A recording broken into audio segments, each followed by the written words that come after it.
मल्लिकार्जुन जो दूसरे ज्योतिर्लिंग है, उनकी कथा का हम आज श्रवण करेंगे।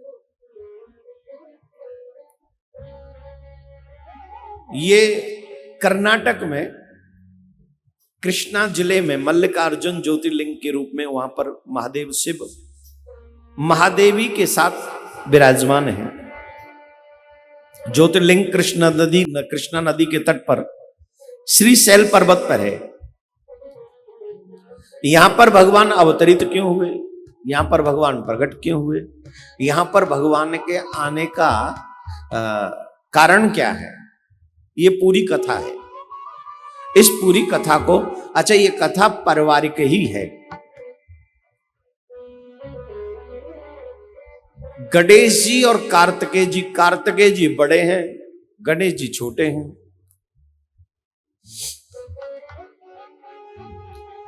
अब दोनों के विवाह की बात चली कैलाश पर्वत पे। जब बच्चे बड़े होते हैं तो माँ बाप को एक ही चिंता रहती है कि बच्चों का विवाह हो जाए तो हमारी जिम्मेदारियों से हम मुक्त हो जाएं।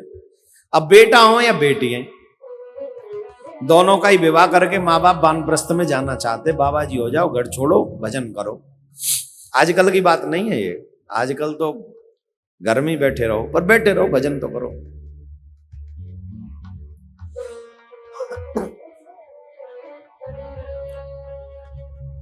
घर में चर्चा हुई विवाह किसका पहले हो, गणेश जी का कि कार्तिकेय जी का।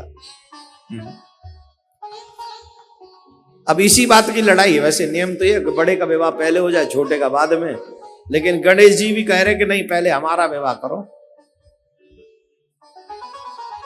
और कार्तिकेय जी कह रहे कि बड़े हमें पहले हमारा ब्याह होगा। अब कौन को ब्याह करे पहले, इस बात में संवाद चल रहा। तो दोनों भाइयों में इस बात पे विवाद हो रहा है कि विवाह पहले किसका होगा।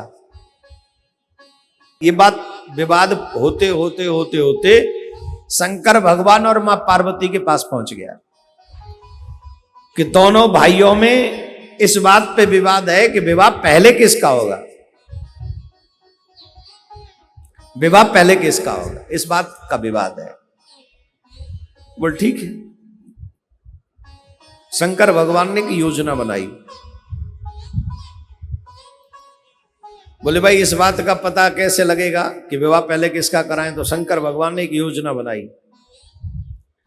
शंकर भगवान ने कहा तुम दोनों जाओ और जो भाई पहले पृथ्वी की परिक्रमा करके आ जाएगा उसका विवाह पहले होगा। तुम दोनों जने पृथ्वी की परिक्रमा देने जाओ और जो पहले आ जाएगा वही, उसी का विवाह पहले होगा।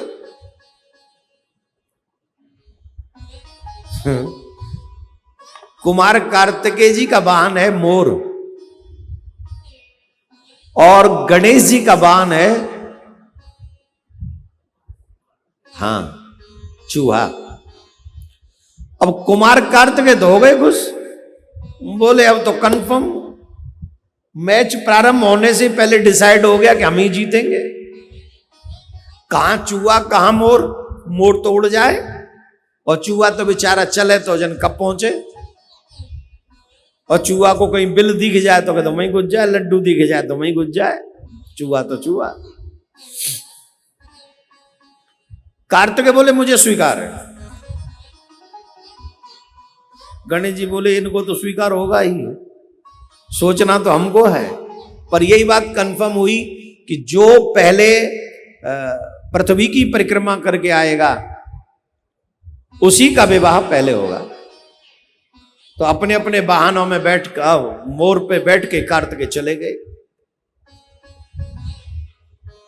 गणेश जी ने चूहे को बुलाया, आओ चलो।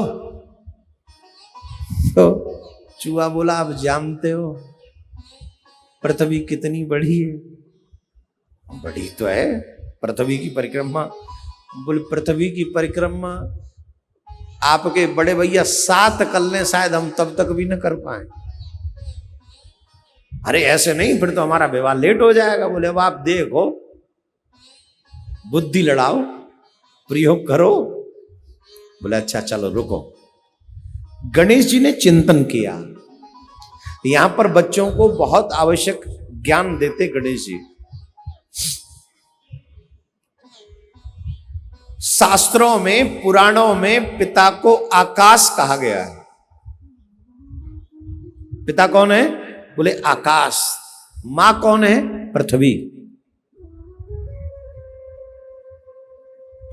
आजकल जो बच्चे अपने मां बाप का अपमान करते हैं, उनको ये चीजें सीखनी चाहिए। आप जब अपनी मां का अपमान करते हो, तब आप पृथ्वी मां का अपमान करते हो। जब आप अपने पिता को इग्नोर करते हो, पिता की इंसल्ट करते हो, तब आप आकाश की इंसल्ट करते हो। और पृथ्वी के बिना और आकाश के बिना तुम्हारा जीवन अस्तित्व किसी काम का नहीं। समझ रहे हो? तो पृथ्वी मां है, आकाश पिता है।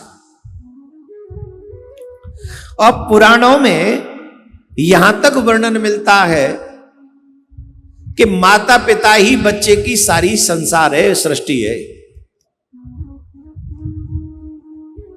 बच्चों का जो सारा ब्रह्मांड है वो मां बाप ही है।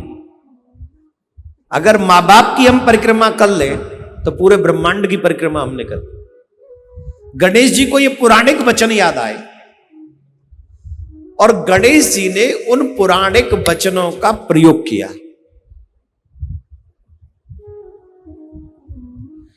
शंकर भगवान से कहा विराजो, विराज गए। मां पार्वती से कहा आप भी विराजो।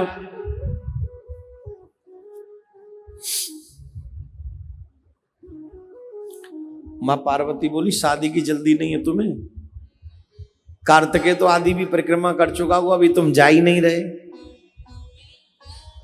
बोले मां मैं जाऊंगा पर आप विराजो। पिताजी को बैठाला, माताजी को बैठाला और 3 परिक्रमाएं की। कितनी? 3। जब 3 परिक्रमा की तो गणेश जी ने साष्टांग दंडवत किया। और जब दंडवत किया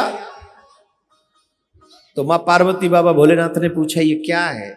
बोले मैंने सुना है कि माता पिता की परिक्रमा पूरे ब्रह्मांड की परिक्रमा होती है, इसलिए मैंने आप दोनों की परिक्रमा करके पूरे ब्रह्मांड की परिक्रमा कर ली है। अब आप ये डिसाइड करें कि ये शर्त कौन जीता है। परिक्रमा जो पहले करेगा उसी का विवाह होगा, ये शर्त थी। अब आप ये डिसाइड करें कि ये परिक्रमा जीता कौन है। इतने में कार्तिकेय भी आ गए परिक्रमा करके। कार्तिकेय जब परिक्रमा करके आए तो ऐसा कहा जाता है कि जिस समय कार्तिकेय लौट कर आए उस समय कार्तिकेय जी का, श्री गणेश जी का विवाह हो गया था और 2 पुत्र भी हो चुके थे, शुभ और लाभ, जब तक वो परिक्रमा करके आए। तो कार्तिकेय जी इस बात से रुष्ट हो गए। ये क्या बात हुई? वो रूठ कर अपने माता पिता के पैर छूकर क्रौंच पर्वत पर चले गए कि मैं तो आपकी आज्ञा का पालन करके परिक्रमा करके आया और आपने गणेश का विवाह पहले करा दिया। इस बात से कार्तिकेय जी रूठ गए। पुत्र रूठ जाए, पुत्र रूठ जाए, मां को अच्छा नहीं लगता।